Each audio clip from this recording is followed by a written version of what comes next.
Hi, everyone. This is Sean with the MassSupport Network here with your COVID-19 update for Friday, April 9th, 2021. So worldwide, numbers continue to go up, seeing 4.4 million new cases in the last week. That's about 300,000 more than we saw last week. Here in the United States, we saw about 460,000. That's roughly where we were last week. Kind of within the margin of error there. Here in Massachusetts, we saw about 14,000 new cases. That's slightly down from what last week was, but still kind of in that ballpark. Deaths saw 100,000 new deaths worldwide. The week before was a kind of a light reporting week, so there may have been some backlogs there. Here in the United States, we saw about 7,000, which is roughly the same as last week, like within 1,000 cases or so it's hard to say. Here in Massachusetts, we saw about 149 new deaths reported. So when we look at the United States curve here, you can see that we trended back up and we've kind of sort of plateaued for the time being. We haven't continued to sort of trend upward like we saw in the fall or in the midsummer, but we're just at a higher point, so that makes it much easier for things to take off again. It may be that we hit a, we started to hit into a new surge, and then the existing immunity from both all the previous cases here and the amount of vaccinations out there has kind of blunted it, but that remains to be seen. Also, as we'll see here, this is testing here. It's actually an old slide I'm going to delete here. As we can see here, there are a lot of places that are experiencing sharp surges, and that plateau can be the result of several places trending downwards, while several places are sharply trending upwards. The Northeast and parts of the upper Midwest are still the ones getting the highest case numbers. But again, we're also seeing a lot more testing in those areas, but so there may be some more spread we're not seeing, though that does not downplay the seriousness of the spread in the states with the highest daily rates.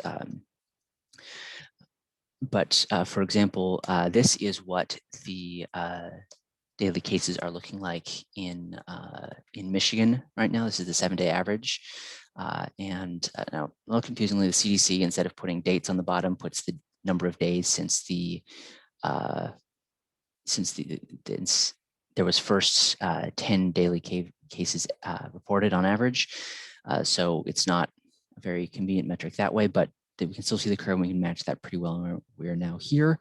And that is pretty much where we were in Michigan in December and January, which is not a good place to be. That is a full fourth wave there. I guess in Michigan, it's more of a second or third wave. It's depending on variations, but some places are getting hit very hard right now. And while some larger states like California is very much trending downward, it's got some of the lowest % positivity in the country. That is only masking some places that are rising significantly. When we look at hospitalizations, this is appearing to trend upward slightly here. It's not a sharp increase, but it's definitely, it stopped decreasing a few weeks ago, and there is definitely a slight but very apparent uptick. When we look at actual new admissions, these are increasing a lot faster. So you can see this is a definite uptick curve there. So that showing that we may start to see a lot more in some places. When we look at deaths, that is still continuing to trend downwards. That will be, even with places like Michigan, where that curve is spiking up so sharply that it's almost vertical, we may not see deaths match that for a little while, both because deaths will always trail a couple of weeks after cases, and because a lot of places made the point of prioritizing the most vulnerable, the elderly, people with underlying conditions first for vaccinations. So those people are more likely to be protected. And so the people who are most likely to die in those surges are going to be the ones who are protected. So looking at developments, the president said that all adults will be eligible for vaccination by April 19th rather than May 1st, as was initially the goal. So that's great as things move along there. April 19th is already the date that Massachusetts plans to roll out its full vaccination to any adult. Also, the European Medicines Agency established there is a link between the AstraZeneca vaccines and very rare blood clots. But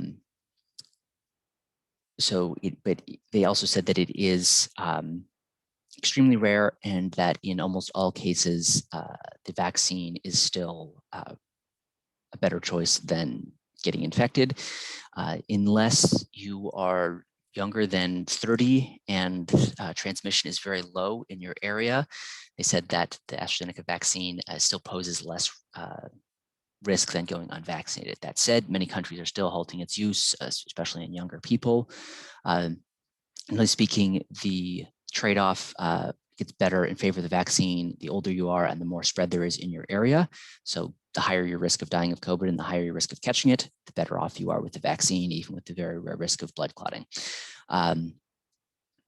It said, for example, France is even saying that if you are younger than 55 and you got the first dose of AstraZeneca, you should get your second dose with a different vaccine. It's not entirely clear how well that's going to work for protection. It should, on paper, it will probably work, but it's unclear as to how well that will do.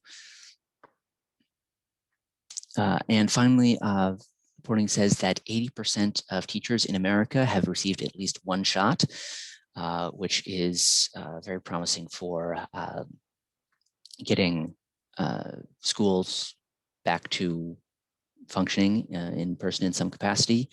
So since 80% of teachers have received at least one shot at this point, that means that at minimum 6 weeks from now, 80% of teachers will be fully vaccinated, which is great.